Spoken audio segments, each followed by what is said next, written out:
On Monday in Tokyo, President Trump addressed the Sunday shooting at a Texas church, steering the national conversation to questions about the mental capacity of those pulling the triggers. Doug Milster, New York Times, Washington. As Americans struggled Monday to make sense once again of the mass shootings plaguing the United States, President Trump sought to steer the national conversation to questions about the mental capacity of those pulling the triggers, not the weapons themselves.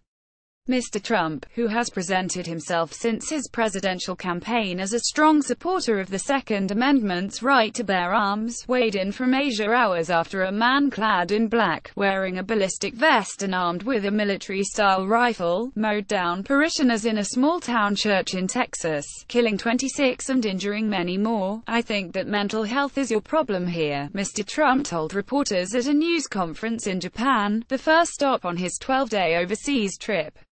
Based on preliminary reports, the gunman in Sutherland Springs, Texas, was a very deranged individual, he said. "We have a lot of mental health problems in our country, as do other countries, but this isn't a guns situation," Mr. Trump added. "I mean, we could go into it, but it's a little bit soon to go into it.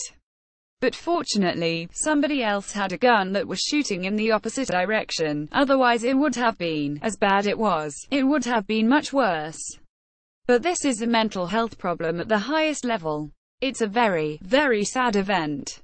Mr. Trump's answer to the fifth deadliest mass shooting in modern American history was much the same as his answer to the deadliest mass shooting in modern American history barely a month ago in Las Vegas. For gun rights supporters, the focus on mental health has become the standard response to shooting massacres, just as more gun control has been the standard response from the other side of the ideological divide. As more information became available on Monday, it turned out that the gunman in Texas, identified as Devin P. Kelly, 26, should have already been barred from purchasing firearms because of a domestic violence conviction.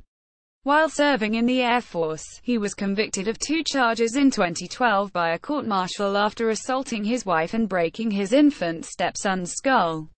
But the Air Force never entered his name in the National Instant Criminal Background Check system.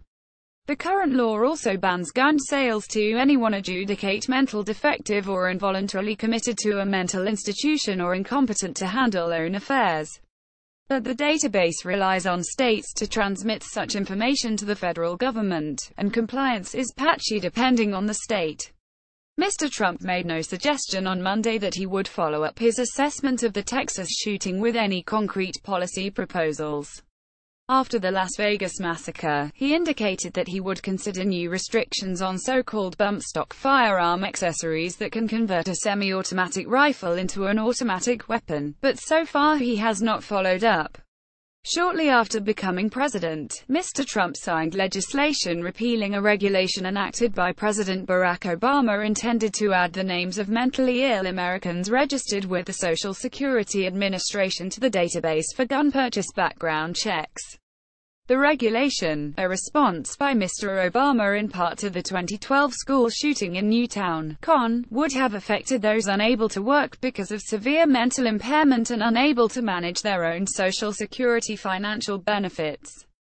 In February, both houses of Congress passed a resolution revoking the resolution. Mr. Trump said at the time that he signed it because he did not want to deprive law-abiding citizens of their constitutional rights. Critics said Mr. Trump's action in February belied his words on Monday. "If this is a mental health problem, it begs the question of why we let people with mental health problems have access to firearms," said Cecilia, who was Mr. Obama's domestic policy advisor. She acknowledged that it was tricky determining who had a mental illness serious enough to make them a risk and therefore worthy of inclusion in the background check database. "It is controversial," she said. "It's not easy to figure out where you draw the line. But it is important to draw a line." Others argued that targeting mentally ill people in a broad way would be unfair to millions of Americans who posed no threat to anyone and would not solve the problem.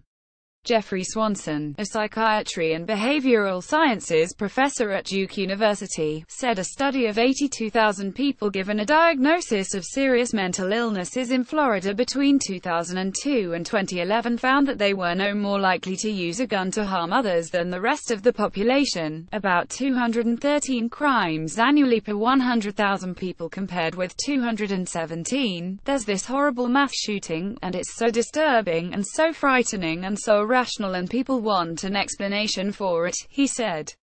Someone who's capable of going out and massacring so many strangers, they can't be like you and me, they must be mentally ill. And then that gets overgeneralized, Mr. Swanson said Mr. Trump's reference to mental health was a huge dodge to avoid a gun control debate. But Mr. Swanson said that rather than focusing on mental health generally, policymakers should focus on violent history as a better predictor of gun violence. We don't have to tolerate this, he said. We can live in a less violent society. Follow Peter Baker on Twitter at PeterBakerNeat.